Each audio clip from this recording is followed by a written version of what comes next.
things are better left unknown. And I'll never find you here, 'cause no one's ever home.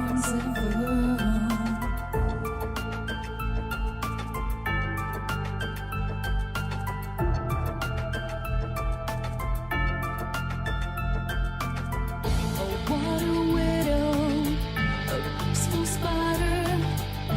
When the glass is clean, she's a sneaky hider. Hide the lies and the alibis. Oh, what a sinner. Is it in her?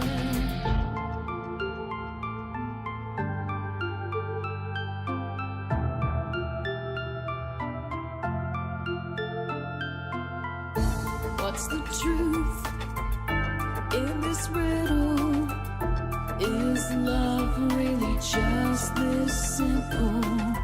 I can't seem to find my way in this world that never stays.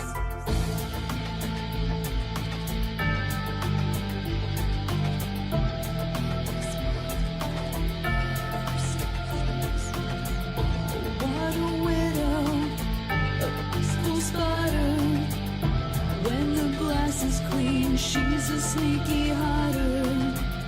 Hide the lies and the alibis. What a sinner, is it in her?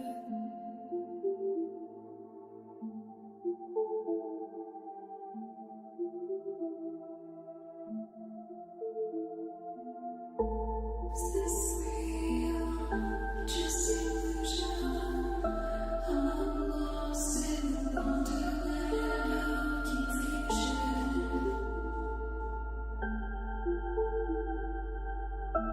I'm lost in the wonderland of confusion. Is this real or just illusion? Manifestation or a dark delusion? Is this real or just illusion?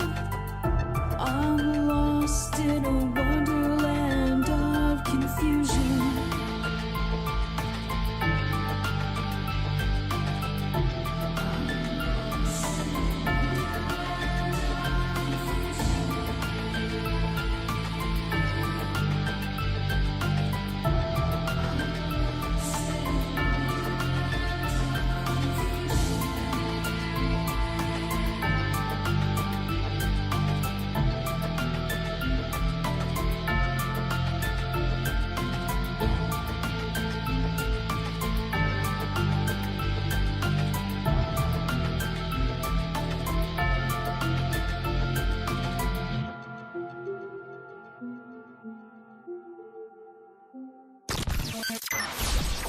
Ripon Rabbit Hole is a community-driven radio. At times the community comments may reveal prejudices and other beliefs that we or our sponsors do not condone. Views or opinions expressed by the community, callers, or guests, are those of the individual speaking and do not represent the views or opinions of this site. Ripon Common Sense content is intended for mature audiences only. Enjoy. Multiverse broadcasting system initiated.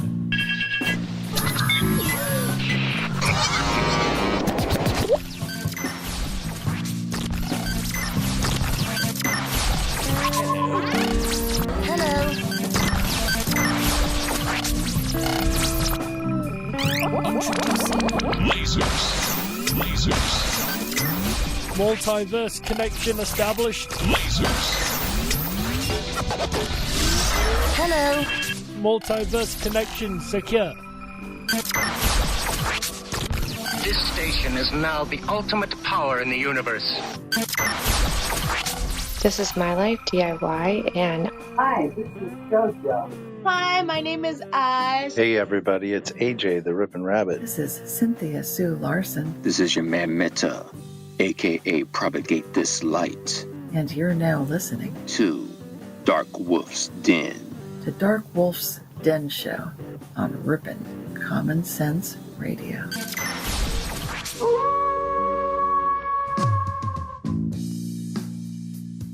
Are ghosts real?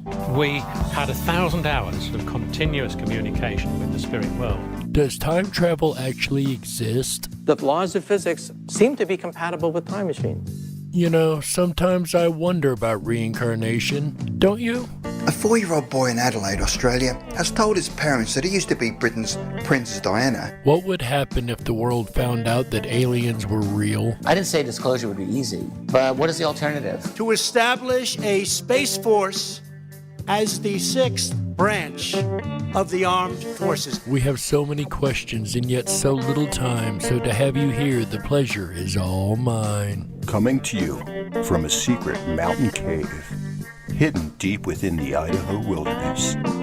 This is the Dark Wolf's Den Show. Now, here is your host, Jerry Hicks. That's right, I am Jerry Hicks, also known as the Dark Wolf, and we are broadcasting live across the multiverse from a secret cave, hidden high up in the beautifully snow-covered peaks of the Idaho mountains. That's right. We're ripping through the electromagnetic soup, tearing through the atmosphere, and tunneling away into your radio like a quantum particle. This is the Dark Wolf's Den Show for Wednesday, July 7th, 2021. So whether you're on the edge of reality, the edge of the galaxy, or the edge of your seat, we're glad you chose us to be right there with you. Tonight, ladies and gentlemen, we're carrying on our State of Mystery series. That's right, we're going to jump from the great state of Arkansas all the way out west to the wild state of California. That's right. California has a load of interesting creatures, UFOs, and ghost stories to talk about. All that and more coming up tonight, July 7th, 2021, on the Dark Wolf's Den Radio Show. But first, today in history. And this Today in History, ladies and gentlemen, is actually going to be a very special double whammy today in history. The first fact of the day today, ladies and gentlemen, on this day in 1947, the alleged crash of the Roswell UFO in Roswell, New Mexico occurred. Of course, the findings wouldn't be made until July 8th, 1947, but the actual crash was alleged to have occurred on this day in 1947. Also, ladies and gentlemen, the second fact of the day today, on this day in 1979, Mama and Papa Hicks would have gotten married in Springfield, Tennessee. That's right. That would have been the parents of yours truly, the Dark Wolf. They would have been married today, 42 years. May they rest in peace. And that is today's Today in History. Some days are just kind of woo days, right? Just time-locked days. I really think today is one of those really special time-locked days, at least for me, right? I'm a paranormal researcher. It's the biggest UFO case ever. It's the start of the entire paranormal UFO research field, the Roswell incident, right? And then my parents' anniversary also lining up on the same day. For me, this is a very woo-filled time-locked day. This is the day that I have a time-locked event, right? This is a time-locked day for me. There are certain things on this day that are related directly to me in some way, which is really insane, honestly. But to get back to the topic, ladies and gentlemen, then, of course, the topic is California, and everybody kind of has their own opinion on California, which brings us to our next segment. Say what? You guys know that gets me every single time. Anyway, ladies and gentlemen, our quote of the day today comes from author Ross McDonald. He says, and I quote, "Nothing is wrong with California that a rise in the ocean level wouldn't cure." End quote. And that is, again, author Ross McDonald. And that is today's segment of Say What? And I'm sure that there are those that would agree with Mr. McDonald. But then again, it would wipe away all the amazing cryptids that live in the state, right? The state of California is pretty amazing, I gotta say. You have a variety of different land masses all together in the same state. You can go from the desert to the mountain to the ocean to the forest, all in the same state, all within a couple of hours. I've got to say, that is pretty incredible. Credit where it is due, that's pretty cool. But that also means you're going to have a variety of different environments for a variety of different cryptids. We are starting off our search into the cryptids of California with a group that I felt needed combined as a topic. The reason for this is I found it very odd that these three beings fell into the strange territory of not naturally being a cryptid, but were in fact modified to be as such, if you go by their origin stories.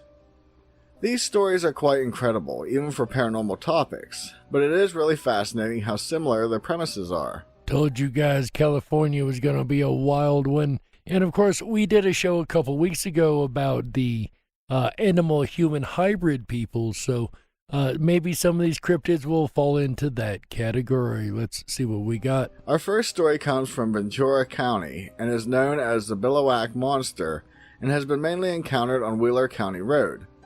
This creature is said to stand at around 10 feet tall, is covered in gray fur, has long claws on its hands, is incredibly strong, and has ram horns coming from its head. This being is essentially a goat and man hybrid that is eerily similar to a couple other cryptids of the same description in other states. And if you recall, Arizona also had a goat-man sighting, so perhaps this is the same creature. It is the same somewhat climate, right? And it is within the same general relative area of the country. Perhaps it is the same type creature. This being is said to have chased down hikers, attacked cars as they drive on the road, mutilate farm animals, and even in a few stories, even hurled 50-pound boulders at its intended victims. So it would be fair to say that it also has some very superhuman paranormal qualities to it. These types of descriptions are fairly commonplace for us in the cryptid world. As you guys know, if you followed this show through season 1 and 2, we've pointed out a lot of similarities of cryptids and cryptid case files that we've come across, right? And now we're going to be able to really put the pieces together as we travel state to state and start to make correlations between the different cryptids and the different stories we're hearing in each state. And I'm starting to see links between these states. How about you guys? But what isn't common is the lore behind the beast. According to legend, it lives under an old dairy farm known as the Billowak Dairy or Rancho Camulos. And I have to agree with Mr. Ben Miller here, and thanks again to Mr. Ben Miller for doing this State of Cryptid series that we've been using this last couple weeks. Shout out to him. Go check out the Ben Miller YouTube channel. He does amazing work, as you guys can tell. Anyway, as Ben was saying here, this is one of the craziest creation stories even I've ever heard for a cryptid, but it's not exactly like off the radar. It's actually more believable than you may think. What am I talking about? Well, check this story out, ladies and gentlemen. The creation of Goatman. Check this out. The story goes that the original owner, named August Rubel, started the facility in 1924.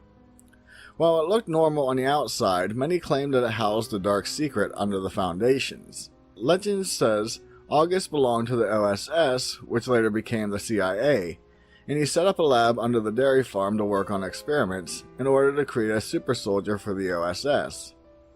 One of those experiments was said to lead to the creation of the Billowak Monster. What makes this extremely believable is that we know how dirty and underhanded the CIA is. We know there's a lot of secret projects that the CIA works on that they'd really rather people not find out, especially in the days before they gained the name the CIA, right?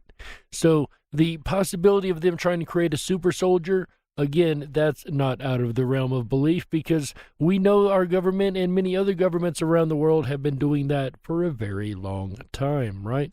So the idea that the possible genetic manipulation and the accidental creation of a cryptid creature, again, I just don't see that as very far out of the realm of belief. It is quite possible. After Mr. Rubel's death, his daughter, Shirley, took over watch of the property. Many have claimed that much like monster movies portray, after August's death, the beast was set free or freed itself and roams about the countryside only to return home once it's done. And as we know, once again, we've heard stories of goat men in other states, but in California, like he said, there are 3 stories of these type creatures. Check this out. A similar looking beast known as the Proctor Valley Monster is said to roam about Chula Vista.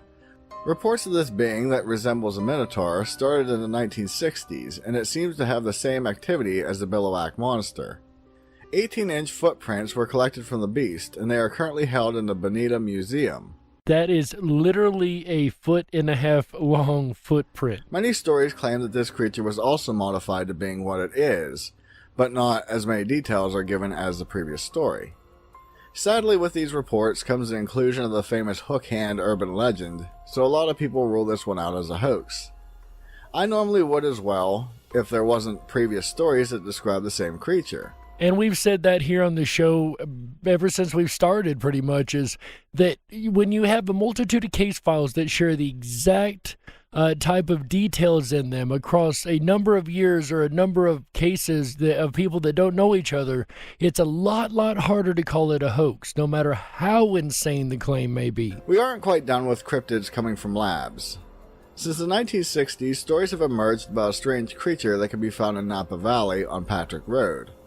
I couldn't find the exact information, but stories state that at the end of the road is a military facility, complete with cameras, high fences, and some even say gun turrets. And it is highly intriguing to me how much paranormal activity from cryptids to UFOs and more happen around military facilities. I do not think that this is a coincidence by any means. Well, legends state that in the forest around that facility resides creatures known as rebobs. They are basically human-sized flying monkeys. Whoa, wait. Time out. Did he just say flying monkeys? Like in The Wizard of Oz? Flying monkeys? Fly, my pretties. Everyone does know, by the way, that the Wicked Witch does not say fly, my pretties. If you think I'm wrong, please go find that line in the movie and drop the link down below in the description. I would love to see that. But that aside, let's hear some more about these human-sized flying monkey cryptids. I am really intrigued now. My curiosity is definitely sparked. How about you? The only difference from what movies portray is that these beings are said to be the result of human and monkey modifications, or even that they are part robot. So they're either hybrids or robots. Could you imagine? I just picture like a cartoon, right? Like this monkey jumps up and this jetpack flips out of its back and it shoots off into the distance. And are you sure you're not talking about a sci-fi cartoon or movie? This is a little extreme even for me. I told you guys, California's got some wild ones. Descriptions vary on these beings and origin stories range in different ways, but all come back to the point that these creatures were created in a military lab. Stories claim that these creatures will wait in the trees for unsuspecting victims and then attack them with razor-sharp claws and teeth.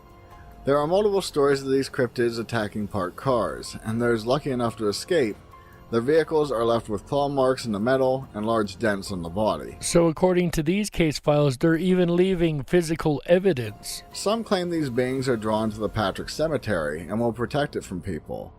In other legends, these flying monkeys will visit people's homes through an open window and steal their children. Well, if that isn't one of the creepiest things I've ever heard, holy cow. But that isn't the only cryptid monkey creature in the state. That's right, ladies and gentlemen. Our old buddy has found a habitat in the state of California, too. You probably would assume, correctly, that California is home to many Sasquatch sightings, and they come in all types of varieties. There is even a population that was known to help humans if they were in trouble, and in the past would trade with Native Americans. That's right. Bigfoot has a home in California. It sounds like there's a couple different tribes of Bigfoot in California. But there's one more creature before we finish out the California cryptids that we have to touch on. Everybody has heard of the Loch Ness Monster, but what if I told you that California has its own version of the Loch Ness Monster? Is there a monster in Lake Tahoe? With a length of 22 miles and a width of 12 miles and an astounding depth of 1,645 feet. Lake Tahoe would seem to be a perfect environment in which to conceal a large aquatic animal. So, naturally, there have been numerous reports of a colossal creature lurking beneath the surface of the lake, a creature which the locals have named Tessie. That's right, this one is named Tahoe Tessie. Gotta say, that is a pretty cool name, though. The animal in question has been described by eyewitnesses as being over 60 feet long, with an undulating serpentine body, dark skin, and reptilian features. While most people maintain that this description is what they saw, there have been other accounts saying that Tessie resembles a gigantic sturgeon. Legends of the creature first began to surface in the mid-1800s, when members of the Washoe and Paiute Indian tribes began to tell the white settlers about the monster dwelling in the depths of the Tahoe Basin. This is not a new phenomena then. The Indians, way back when the European settlers first came around, told them that there's something in the lake. There's a monster there.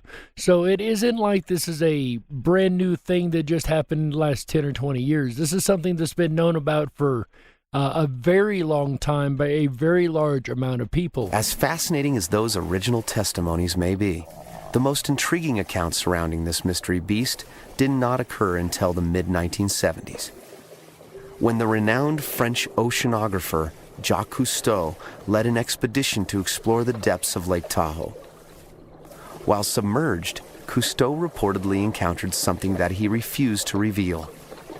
To make matters worse, Cousteau never released any of his data, nor a single foot of film regarding what may be one of the most incredible freshwater events ever encountered by a known expert on marine biology. And you know it had to be something intense if a seasoned expert like Jacques Cousteau would not even speak about it. There have also been reports of an amateur video, which is said to reveal the creature swimming in the lake. But as of yet, these accounts have not been verified. Is there a monster in Lake Tahoe? You be the judge. Wait a minute, Darren. That's my line. You be the judge. That's my line, buddy. You can't be stealing my line on my own show. That's not right. Darren Talbot, ladies and gentlemen, do check him out on YouTube. Anyway, the Lake Tahoe monster, Tahoe Tessie, how I actually first heard about it was a actual eyewitness sighting.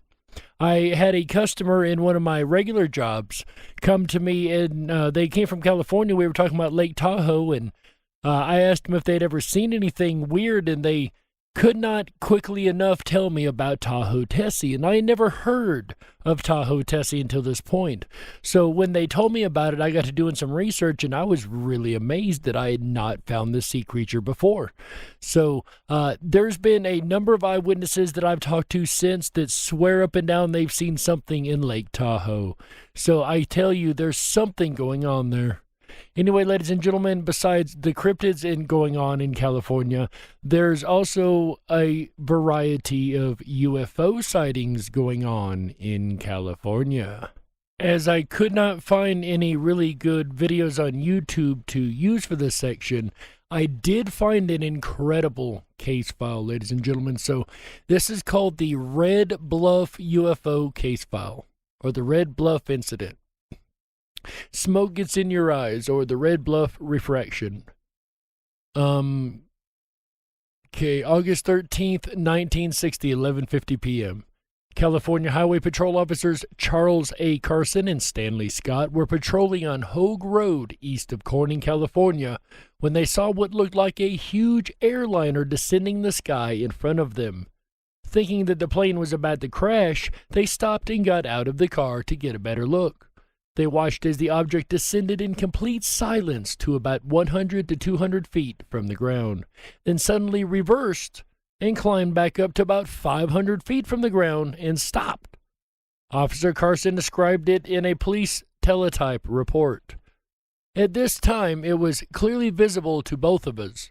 It was surrounded by a glow making the round or oblong object visible.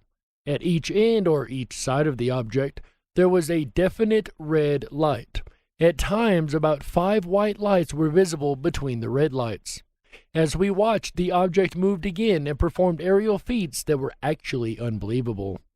The officers radioed the Tehama County Sheriff's Office and asked Deputy Clarence Fry to contact the local Air Force radar station at Red Bluff. Deputy Fry reported back that the radar station verified that an unidentified object was visible on radar. You remember the UFO UAP report did mention that many sensors pick up these objects quite often, including radar. It's not just military radar that picks it up. There's a lot of FAA civilian radar that have picked up these for decades. And back to the report here. As they continued to watch the object, on 2 occasions the object came directly towards the patrol vehicle. Each time it approached, the object turned, swept the area with a huge red light. Officer Scott turned the red light on the patrol vehicles toward the object, and it immediately went away from us. We observed the object use the red beam approximately 6 to 7 times, sweeping the ground and sky areas. The object then began to move slowly to the east, and the officers followed. When they had reached the Vina Plains fire station, the object was approached by a second object that came from the south. The second object moved near to the first, and both stopped and hovered for some time, actually emitting red beams occasionally. After a time, both objects vanished below the eastern horizon. They had observed the first object for a total of about 2 hours and 15 minutes. When they returned to the Tehama County Sheriff's Office, they found that the object had also been seen by Deputy Fry and Montgomery, as well as by the night jailer. All described the same thing. The next day, officers Carson and Scott drove to the Red Bluff Air Station to discuss the sighting and to speak to the operator that had seen it on radar. The Air Force, however, now denied that the object had ever been seen on radar, contradicting what the radar operator had told Deputy Fry the night before. Of course, we all know the way the military used to be, and probably still is, let's be honest, when it comes to UAP, UFO sightings, right? The visit was completely unproductive, says the report. More information regarding the sighting was obtained by NICAP, National Investigations Committee on Aerial Phenomena, advisor Walter N. Webb, who contacted Carson and received a copy of the report, drawing of the object, and a letter from Carson.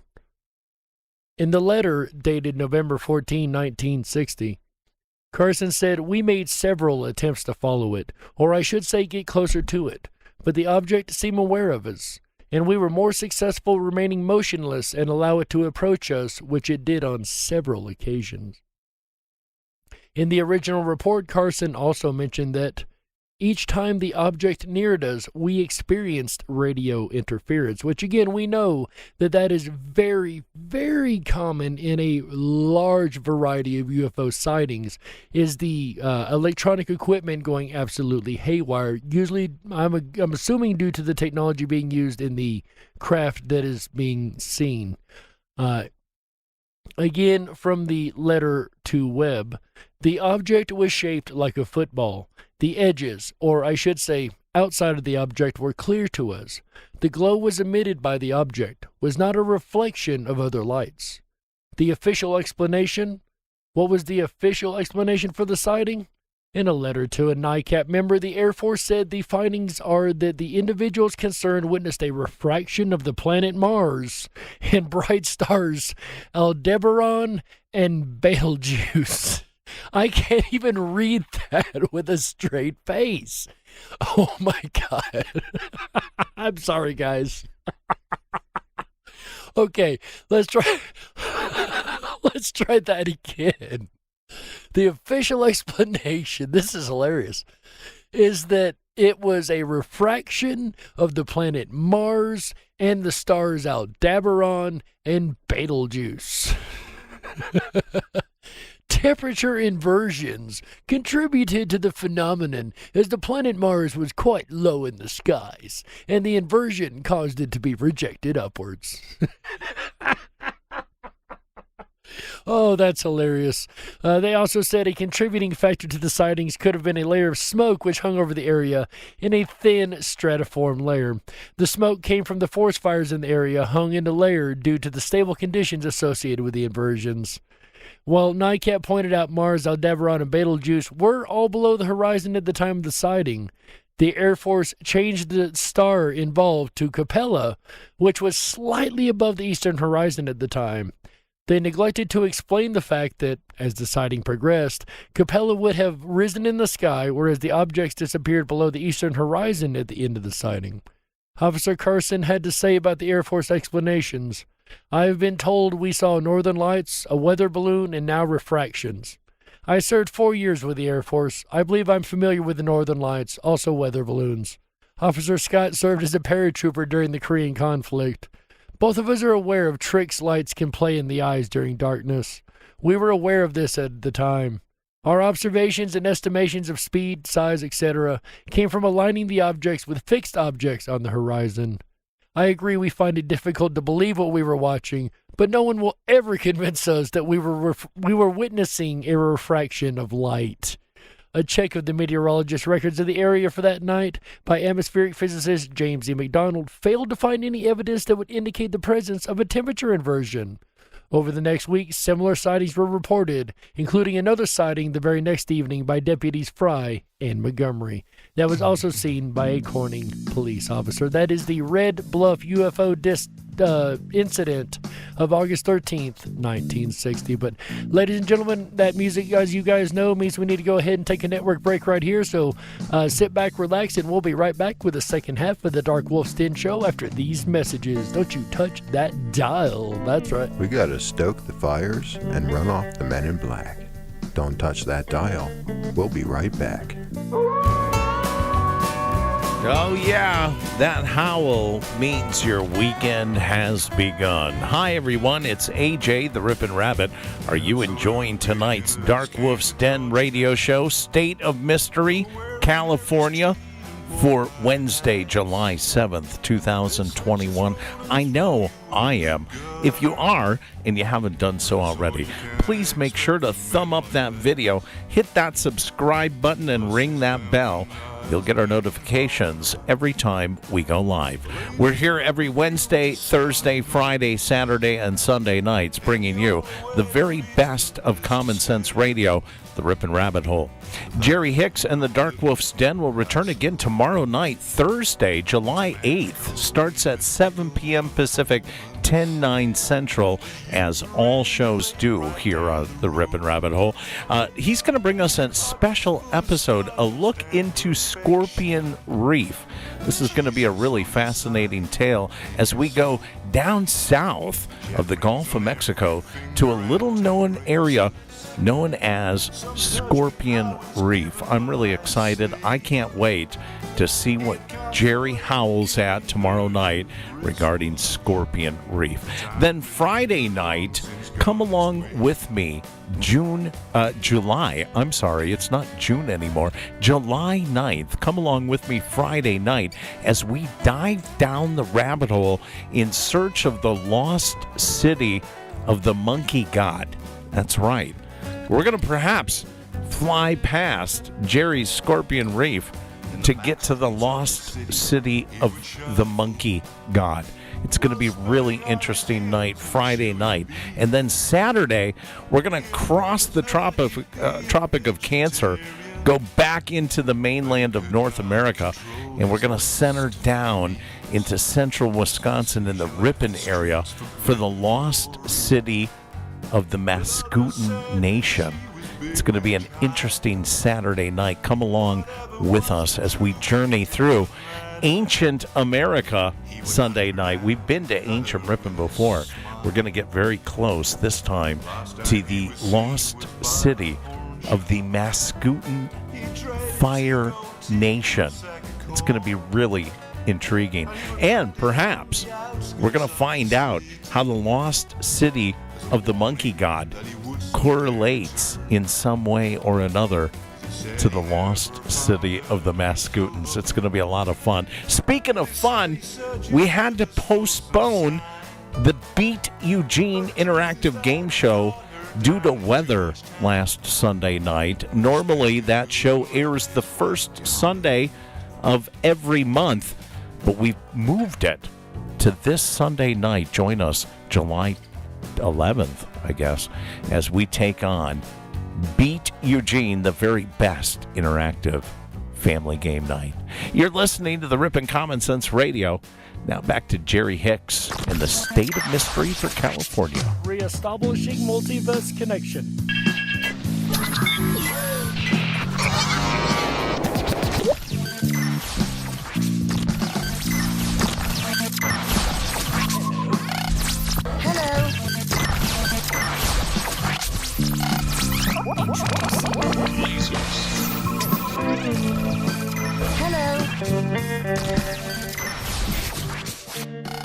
Connection reestablished and secure. This is My Life DIY, and Hi, this is JoJo. Hi, my name is Ash. Hey everybody, it's AJ the Ripon Rabbit. This is Cynthia Sue Larson. This is your man Meta, aka Propagate This Light. And you're now listening to Dark Wolf's Den. The Dark Wolf's Den Show on Ripon Common Sense Radio. If you were meant to be controlled, you would have come with a remote, but you didn't. And that's why you listen to the Dark Wolf's Den Show. Now, here is your host, Jerry Hicks. That's right, I am Jerry Hicks, also known as the Dark Wolf, and you're listening to Ripon Common Sense Radio, the Ripon Rabbit Hole. This is the Dark Wolf's Den Show for Wednesday, July 7th, 2021. So whether you're on the edge of reality, the edge of the galaxy, or the edge of your seat, we're glad you chose us to be right there with you. Tonight, ladies and gentlemen, we are talking about our state of mystery. This week, of course, it is California. We've went over a variety of cryptids, including Tahoe Tessie, as well as the Red Bluff UFO incident. But now we're going to get into the ghost files, and California has a large variety of ghost files to choose from. So many, in fact, I could probably do a whole series just on California ghosts. But one of the most fascinating thing about California, it has a type of ghost that you don't find most anywhere else. And that, of course, is the celebrity ghosts of Hollywood. Hollywood's history is as colorful and intriguing as the movies themselves.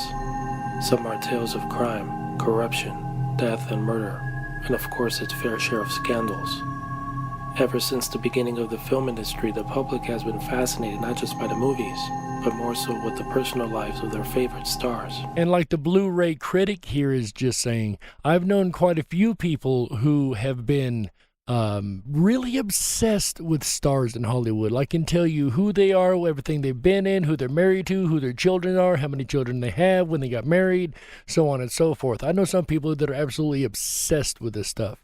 I personally don't keep up with stuff like that, but actually I probably should, because it leads to some very, what's the word I'm looking for? Scandalous stories. One of the other interesting aspects of Hollywood is anything that has to do with the supernatural. It seems as though some of these famous stars weren't ready to let go of the spotlight, which probably explains why they continue to make their presence felt well after their deaths. Perhaps it's because in Hollywood it seems a lot of celebrities have sold their soul for fame and fortune. Perhaps that's the case. One of which happens to be the beautiful blonde bombshell, Marilyn Monroe. There have been many conspiracy theories on the cause of Monroe's untimely death, the most accepted one being an apparent drug overdose. But the fact of the matter is she died way before her time, which could be a reason why her spirit continues to haunt her former home. And as we know, Marilyn Monroe's story was an incredibly tragic one. Ever since Monroe's passing, friends of hers claim they have felt her presence inside her home, especially in the bedroom. They have also seen her in the backyard, sitting by the pool, and other various parts of her former home. Marilyn left us far too early, but it's quite clear her spirit never left us at all. And I wholeheartedly agree. Marilyn Monroe was lost long before the time that she should have been. But she's not the only spirit that haunts the Hollywood homes. One of the most tragic underworld figures of his time has to be Benjamin Bugsy Siegel, the man who started Las Vegas. This mobster has long said to be haunting Virginia Hill's former rental home on North Linden Drive in Beverly Hills. And we've all heard stories about the mob and how influential the mob has been in a variety of Hollywood endeavors. especially between Hollywood and Vegas. For those not in the know, Virginia Hill was an organized crime figure in the 1940s, dubbed as a mob queen because of her ties to several gang leaders. She was the lover of notorious gangster Bugsy Siegel. At the time of their relationship, investors were very upset at Siegel about the $6 million they had invested, as the Flamingo Hotel and Casino was a financial disaster when it first opened its doors.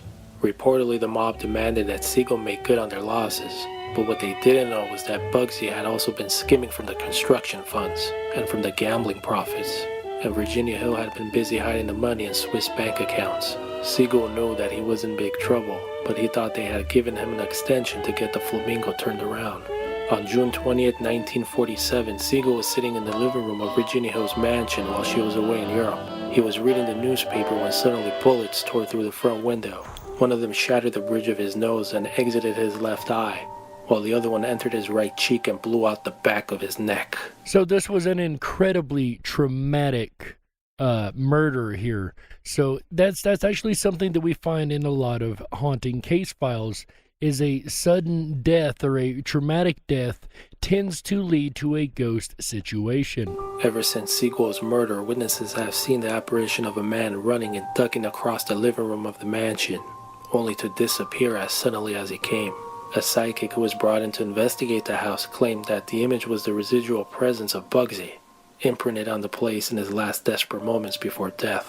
As the years have passed, Bugsy's ghostly presence here has faded somewhat, but his spirit will never rest in peace. And it's stories like that that bring into question the idea of the stone tape theory, right? We've talked about that before, where the psychic impression, or maybe even the blood, it may have something to do with it. I'm not opposed to that. But something gets locked into the environment and plays over and over and over. The stone tape theory is what this is called. And it makes more sense with that, the fact that the hauntings have faded over time. That would, again, point back to that being a possible cause. Queen of comedy Lucille Ball, who was most famous for her role on the I Love Lucy show, passed away in 1989. And at the time of her death, she was living in a sprawling mansion on North Roxbury Drive in Beverly Hills, which she purchased in 1954 with her first husband, Desi Arnaz. Her second husband, Gary Morin, sold the property a few years later after her passing. The house was given a major makeover since her death, probably something that was not to Ball's satisfaction, as her spirit has been said to manifest itself there. The first reported sighting of Lucille Ball occurred while a friend drove past the home. His anonymous report states that Lucille was standing inside the property, looking at him through the fence. She looked frustrated, likely because at the time her home was in the process of renovation. While this was the first of the occurrences, it certainly would not be the last. And there is a clear distinction here between the last two case files, right? The first one was very traumatic and kind of fades away and things like that. This was triggered by renovations on a home, renovations on the area. It seems like two different types of hauntings. And you remember a few months back, probably about a year ago now, we did the types of haunting series. So if you're curious about the different types of hauntings, definitely go back in the archive of season 1 and check that out. The new owners have reported broken windows, voices from an unused attic, and different objects unexplainably moving from one place to another. It seems that Lucille Ball simply couldn't leave her adoring public, and the public has no wish to be rid of her.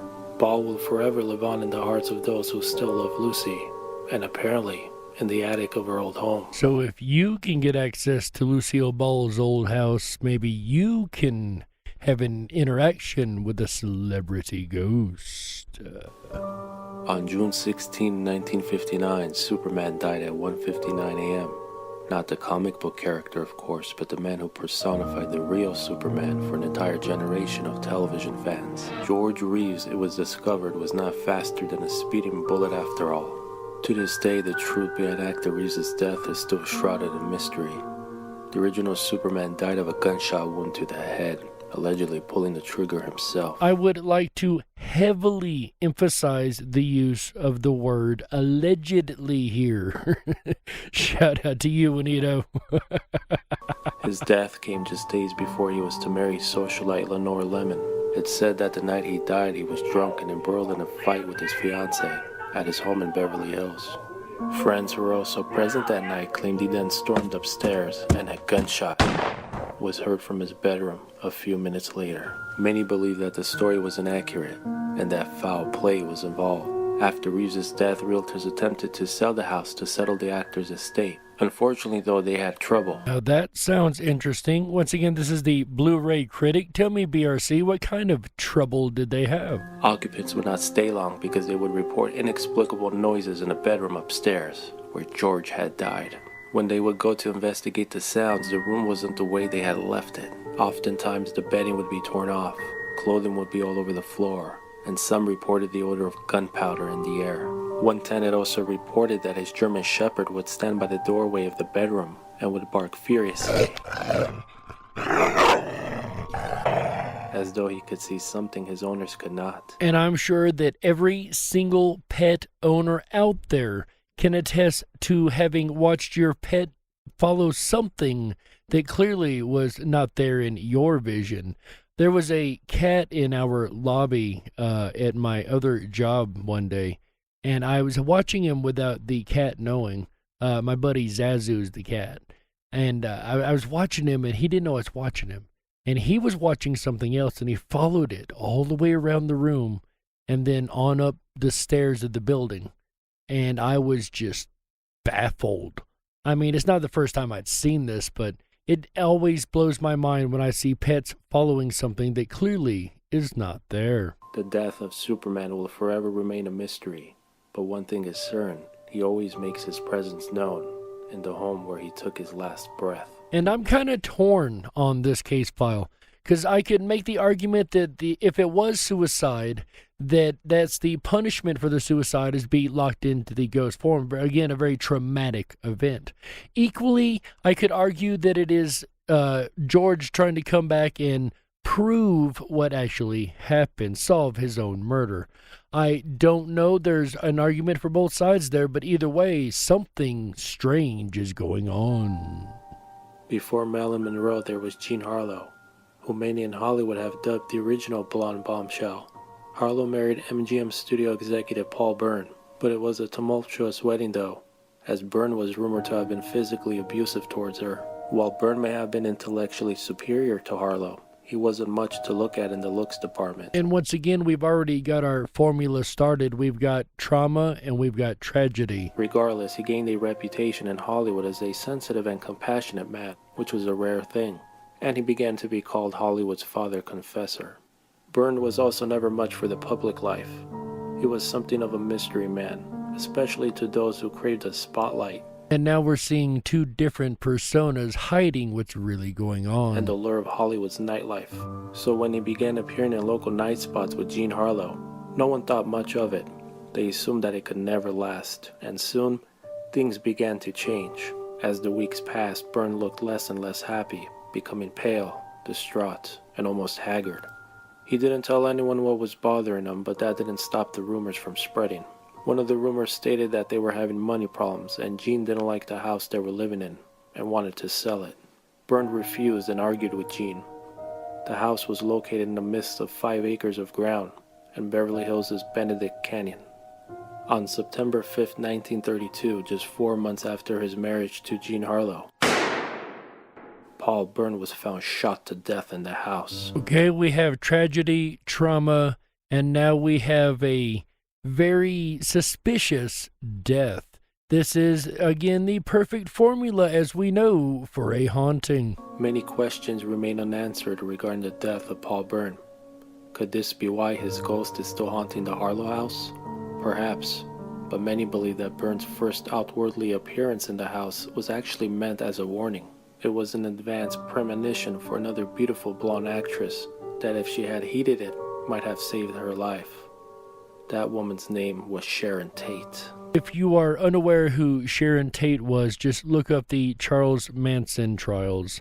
We are not going to go any further into depth on that in this show. One night in 1966, Sharon stayed alone at Jay's house. Unable to sleep, so she stayed awake in James' room with all the lights on. She was very uncomfortable. Although she couldn't explain why, she felt funny and was frightened by every little sound she heard. Suddenly, a person that she described as a creepy little man came into the bedroom. What happened next would be especially chilling in light of events to come. Sharon started down the stairs, but halfway down she froze in shock. There was a figure tied to the staircase post at the bottom of the steps. She couldn't tell if this was a man or a woman. However, she could clearly see that the figure's throat had been cut. Then the apparition vanished. Shaken, Sharon went into the living room to get herself a drink, but couldn't find where Jay kept the alcohol. She felt an inexplicable urge to press on a section of the bookcase, and it opened to reveal a hidden bar. Not thinking, she tore away a piece of wallpaper at the base of the bar as she nervously poured herself a drink. So in this case, the following haunting was an apparition of a warning. But what do you think, ladies and gentlemen? Is California an incredibly strange state of mystery? From its cryptids to its UFOs to its insanely weird celebrity ghost stories? Is it just a state of mystery or a state of mind? Are we barking up the wrong tree, ladies and gentlemen? In the end, all you can do is listen to the case files, apply a little common sense, and like our speaker earlier said, stealing my line, you be the judge. We got to close it out. That's right, that's it for this episode of the Dark Wolf's Den Show for Wednesday, July 7th, 2021. So whether you're on the edge of reality, the edge of the galaxy, or the edge of your seat, we're glad you chose us to be right there with you. Ladies and gentlemen, the den may be closing, but don't you worry, the weekend fun has only just begun. That's right. Make sure you tune in tomorrow, Thursday, July 8th, 2021, 7 p.m. Pacific, 10/9 Central, right here on Ripon Common Sense Radio for an all-new episode of the Dark Wolf's Den Radio Show. That's right. Tomorrow night, we're going to be talking about the Scorpion Reef Mystery, it says here. Oh man, I can't believe I've actually got this on the calendar. I forgot all about it. Check this out, ladies and gentlemen. This is going to be an incredible episode. There's a lot of shipwrecks, a lot of secrets hidden in the Scorpion Reef. What is a Scorpion Reef? We'll tune in tomorrow night to find out. July 8th, 2021, 7 p.m. Pacific, 10/9 Central, on the Dark Wolf's Den Radio Show on Ripon Common Sense Radio Network. That's right.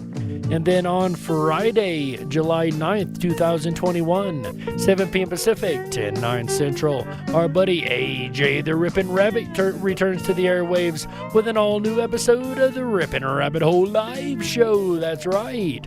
On Friday, I happen to know that Mr. AJ the Ripon Rabbit's going to be talking about the lost city of the Monkey God. That's right.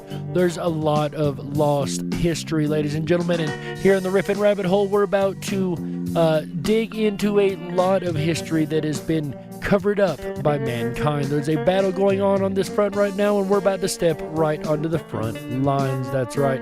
And on Friday, he's going to be stepping onto the front lines with the story of the lost city of the Monkey God. Then on Saturday, July 10th, 2021, 7 p.m. Pacific, 10/9 Central, make sure you come back for a follow-up episode of the Ripon Rabbit Hole Live Show, where AJ the Ripon Rabbit is going to be talking about the lost city of the Mascouten Nation. That's right. I actually was talking to AJ about this the other day, and I had such a problem saying that word, so I'm really proud that I got it right this time, ladies and gentlemen. At least I hope I did. The lost city of the Mascouten Nation. This is another incredibly intriguing story of an ancient civilization, and a story you do not want to miss. A follow-up from Friday's Lost City of the Monkey God. That is once again Saturday, July 10th, 2021, 7 p.m. Pacific, 10/9 Central, right here on Ripon Common Sense Radio Network. Then on Sunday, ladies and gentlemen, what you guys have been waiting for.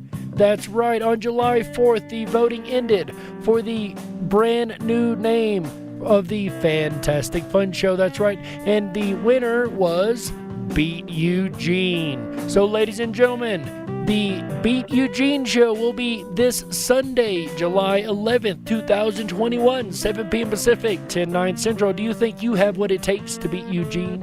Can you steal the crown away from the current champion, which I believe is Champion Sports Nation, if I'm not mistaken? He is a champion, and he's good, ladies and gentlemen. He's had the crown many a time. So if you can beat Champion Sports Nation, and you can beat Eugene, maybe you can hold the crown of the Ripon Rabbit Hole's Beat Eugene monthly show. It is an amazing, fun trivia show, the most fun you can have on radio, ladies and gentlemen. The only thing that's changed is the name. That's right. And that is going to round out the weekend here on Ripon Common Sense Radio and the RiponRabbitHole.com.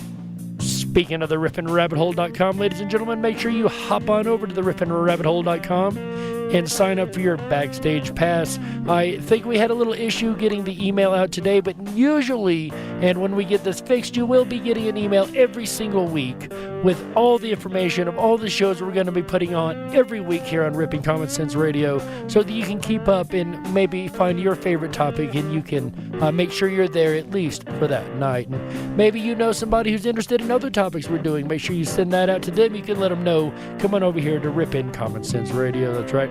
While you're over on RiponRabbitHole.com, make sure you drop down the rabbit hole. That is our exclusive social media site over there. There's a lot of fun stuff over there. The rabbits love to hang out down the rabbit hole, and they also love to hang out in Backstage in the 24/7 Backstage Lounge, my favorite hangout, and where I will be right after the show, ladies and gentlemen. With that said, I'm going to head over there here right now. If you would like to support us here at Ripon Common Sense Radio, just make sure you go to RiponRabbitHole.com. That is RiponRabbitHole.com. That's right, ladies and gentlemen. And there's ways over there that you can just support us or just let people know we're here. That is the best support you can give us. Showing up, coming every week, hanging out with us, and letting all your friends and social media fans know and friends know that we're here. Make sure you hit that like button, hit that subscribe button if you haven't already, and ring that bell for all of our newest videos. They drop every Wednesday and Thursday night live on Ripon Common Sense Radio and the Ripon Rabbit Hole YouTube. Then re-put up on the Dark Wolf's Den YouTube channel. That's right, ladies and gentlemen. Also on the Dark Wolf's Den YouTube channel, in the details section, you're going to find addresses if you'd like to support us monetarily, from PayPal to cryptocurrency and much, much more. That said, ladies and gentlemen, we got to get out of here tonight. So on behalf of AJ, the Ripon Rabbit, Chick Mandela Effect, Michael Musco, Tom Bayless in Red Shed Studios, Walt House, and everybody at Ripon Common Sense Radio, and everybody in Ripon, Wisconsin. Huge shout out to you guys, everybody that supports us. Thank you guys. On behalf of all these folks, my name is Jerry Hicks, also known as the Dark Wolf. And remember, until next time, stay awake, but dare to dream. Good night, everybody. How yeah, that's right.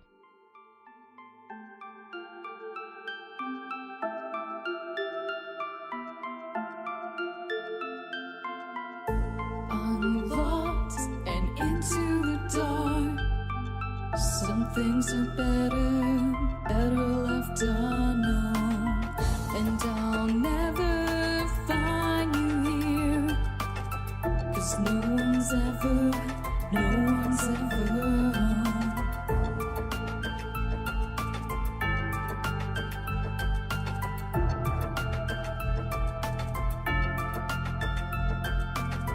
Oh, what a widow, a peaceful spider. When the glass is clean, she's a sneaky hider. Hide the lies and the alibis. Oh, what a sinner, is it in her?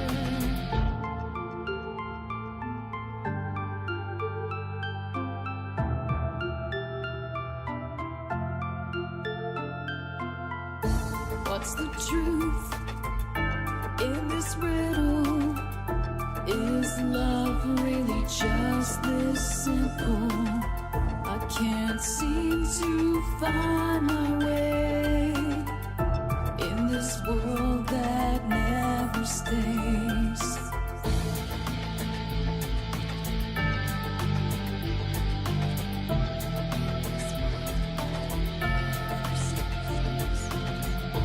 What a widow, a peaceful spider. When the glass is clean, she's a sneaky hider. Hide the lies and the alibis. What a sinner, is it in her?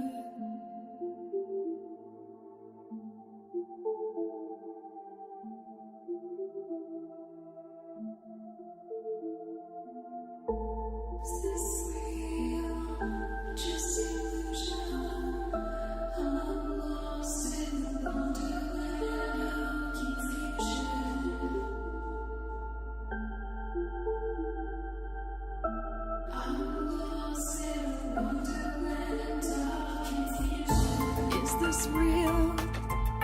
just illusion? Manifestation or a dark delusion? Is this real or just illusion? I'm lost in a wonderland of confusion.